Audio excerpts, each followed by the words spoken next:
राहुल गांधी ने चीन का मुद्दा उठाया तो लगातार उन्हें 2 दिन बोलने से रोका गया। अब राहुल ने इसे लेकर स्पीकर को चिट्ठी लिखी है।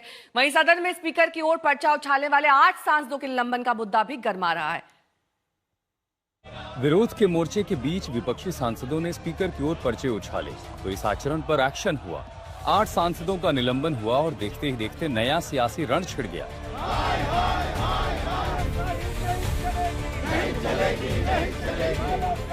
निलंबित सांसद आज धरना प्रदर्शन की तैयारी में हैं। विपक्ष निलंबन पर सवाल उठाकर मोदी सरकार को घेर रहा है।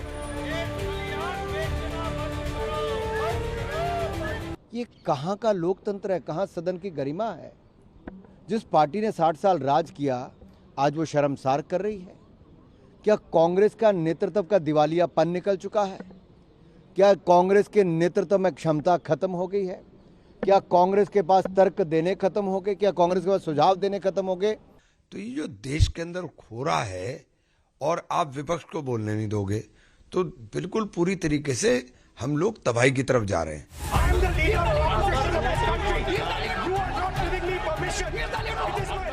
वहीं संसद में दूसरा मोर्चा राहुल गांधी को न बोलने देने को लेकर खुला है। इसे लेकर राहुल गांधी ने स्पीकर ओम बिरला को चिट्ठी लिखी। आरोप लगाया सरकार के इशारे पर विपक्ष की आवाज दबाने का।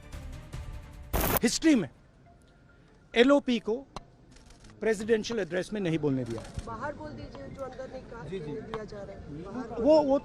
वो तो ऑटोमेटिकली होगा जी। बट ये आप समझिए और हिंदुस्तान के जो किसान हैं आप सब समझिए कि इस ट्रेड डील में आपकी मेहनत को, आपके खून पसीने को नरेंद्र मोदी जी ने बेच दिया है। दरअसल राष्ट्रपति के अभिभाषण पर धन्यवाद प्रस्ताव की चर्चा के दौरान राहुल ने भारत चीन सीमा पर 2020 में हुए टकराव का जिक्र किया। हालांकि जिस किताब का राहुल ने हवाला दिया उसे लेकर सरकार की ओर से सवाल उठा। दूसरे दिन भी राहुल ने वही मुद्दा उठाने का प्रयास किया जिसे लेकर सरकार सख्त है।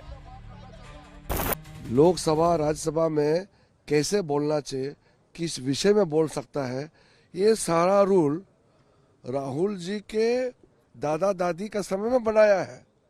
आजादी के बाद हमारे वरिष्ठ नेता लोगों ने बैठ करके ये रूल बनाया है। रूल ही नहीं मानता ये, फिर बाहर आके बोलता है कि बोलने नहीं देते। अरे हम परेशान हो चुके हैं, जल्दी बोलो। हम वेट करके थक गए हैं, जल्दी बोलो मगर नियम से बोलो। मुद्दा गरमाता जा रहा है। स्पीकर को राहुल गांधी की चिट्ठी के बाद मामले ने और तूल पकड़ लिया है। कितना भद्दा व्यवहार आज उन्होंने पार्लियामेंट में किया। माननीय अध्यक्ष जी की आसन तक पहुंचकर उनका अपमान किया। मैं घोर निंदा करता हूं विपक्ष की। जब पार्लियामेंट का सत्र चल रहा होता है तब कोई मंत्री बाहर आकर वक्तव्य दे रहा है, यह अपने आप में चौंकाने वाली बात है। पार्लियामेंट नहीं चलने दे रहे, ये गलत आरोप है। आप लीडर ऑफ ऑपोजिशन को, इतिहास में जो कभी नहीं हुआ वो आपने आज करके दिखाया कि लीडर ऑफ ऑपोजिशन को आप बोलने नहीं दे रहे। ये कभी नहीं हुआ है 75 साल में। ये पहली बार हुआ है कि लीडर ऑफ ऑपोजिशन बेचारा बार बार प्रयास करता रहा। और क्या राष्ट्रीय सुरक्षा के मुद्दों की बात कर रहे थे, वो वही रोकना। सांसदों के निलंबन और राहुल गांधी के आरोपों पर जबरदस्त तनातनी है। आज इस पर सियासी टकराव और बढ़ सकता है। आज तक ब्यूरो।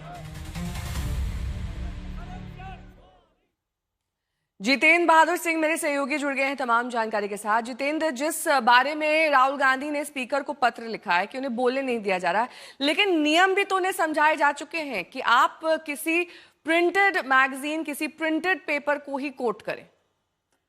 बिल्कुल यही बात केंद्रीय संसदीय कार्य मंत्री के द्वारा कहा गया कि नियम कानून जो है, जो रूल्स तय किए जाते हैं स्पीकर के द्वारा, उन रूल्स के आधार पर ही जो भी सदन के अंदर, चाहे वो लीडर ऑफ अपोजिशन हो या फिर दूसरे सांसद, उनको बोलने के लिए इजाजत दी जाती है और उसी के हिसाब से वो बोल सकते हैं। लेकिन जिस तरीके से राहुल गांधी लगातार एक अनपब्लिश्ड मैगजीन में जो, या फिर जो किताब है उस पर जिस तरीके से पूरा कोट अनकोट करके वो बोल रहे हैं, उसको लेकर के सवाल सत्ता पक्ष की तरफ से खड़ा किया जा रहा है और कहा जा रहा है कि इस पर नियमों को लेकर के जो बताया गया उसी के आधार पर बोला जा सकता है। हालांकि आज जिस तरीके से 8 सांसद निलंबित किए गए हैं उनको लेकर के जानकारी आ रही कि मकर द्वार पर करीब 10 बजे के आसपास वो सभी सांसद सदन के अंदर पहुंचेंगे और आज फिर उनके द्वारा सदन के बाहर जो है वो हंगामा कर सकते हैं। और ऐसा ही विपक्षी पार्टियों के द्वारा इस तरीके का तय किया गया है कि वो लोग जो है सदन के बाहर तमाम मुद्दों को लेकर के, चाहे वो राहुल गांधी को